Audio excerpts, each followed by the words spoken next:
এই দোয়াটা সবাই শিখে নেন। ওই বালক উপরে উঠে দোয়া করছে, আল্লাহুম্মা কফিনিহিম বিমা শি'তা, আল্লাহুম্মা কফিনিহিম বিমা শি'তা, আল্লাহুম্মা কফিনিহিম বিমা শি'তা। পাহাড় থরথর করে কাঁপা শুরু করলো এবং ওই সৈন্যবাহিনী পাহাড় থেকে পড়ে গেল। বালকের কিচ্ছু হলো না। আমি কিন্তু বানোয়াট কোনো গল্প বলছি না, এটা কোরআন থেকে বলছি এবং এটা তাফসির। আপনি যে কোনো তাফসির পড়েন, মারিফুল কোরআন, তাফসির ইবনে কাসির, জালালাইন পড়ে দেখেন, জাস্ট পড়ে দেখেন আমার সাথে ডিবেট করার আগে। এবার সে বালক হেঁটে হেঁটে চলে আসলো রাজদরবারে। আবার কি ব্যাপার, তুমি মরো নাই? না, আল্লাহ আমাকে বাঁচিয়েছেন, আমার রব আমাকে বাঁচিয়েছেন। আবার পাঠানো হচ্ছে আরেক দল সেনাবাহিনীকে নিয়ে, যাও এবার ওকে সমুদ্রে নিয়ে যাও, সমুদ্রের মাছ সমুদ্রে ডুবিয়ে দিবে একদম। আবার সে ওখানে গিয়ে বলল, আল্লাহুম্মা কফিনিহিম বিমা শি'তা। অর্থ হচ্ছে, হে আল্লাহ, আমার বিপক্ষে যারা আছে আপনি যা দিয়ে ইচ্ছা ওদের বিরুদ্ধে আমাকে সাহায্য করেন।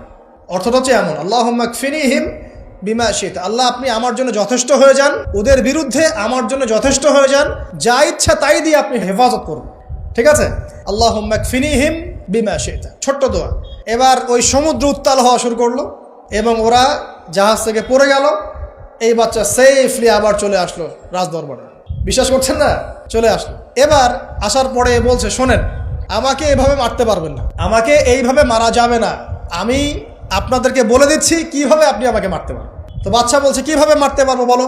তখন সেই বাচ্চাটা বলছে যে আপনি সমস্ত এলাকার মানুষকে এক জায়গায় জড়ো করবেন, মানে পুরো নেশনের যত মানুষ সবাইকে একটা মাঠে নিয়ে আসবেন, মাঠের মাঝখানে একটা গাছ রোপণ করবেন বা একটা কিছু স্তম্ভ নির্মাণ করবেন, সেখানে আমাকে বেঁধে ফেলবেন। বেঁধে ফেলার পরে আমার এই ধনুক থেকে একটা তীর বের করবেন। তীর বের করে আপনি নিজ হাতে এই তীরটাকে নিশানা দিবেন, দিয়ে বলবেন বিসমিল্লাহ, আল্লাহর নামে, বিসমিল্লাহ, আল্লাহর নামে, বিসমিল্লাহি রব্বি হাযাল গোলাম বলে ছুড়বেন।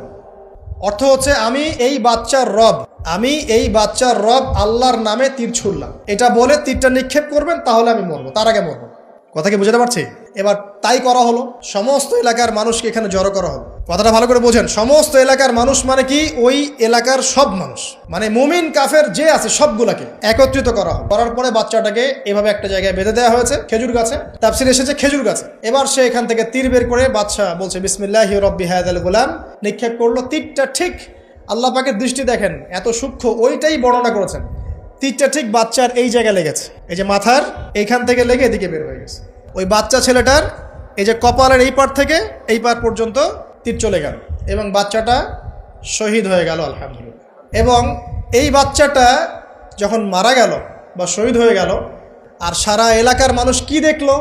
দেখলো যে বাচ্চা তাকে দুইবার চেষ্টা করে মারতে পারে নাই, কিন্তু তার রবের নাম যখন নেওয়া হয়েছে, আল্লাহর নাম নেওয়া হয়েছে, মারতে পেরেছে।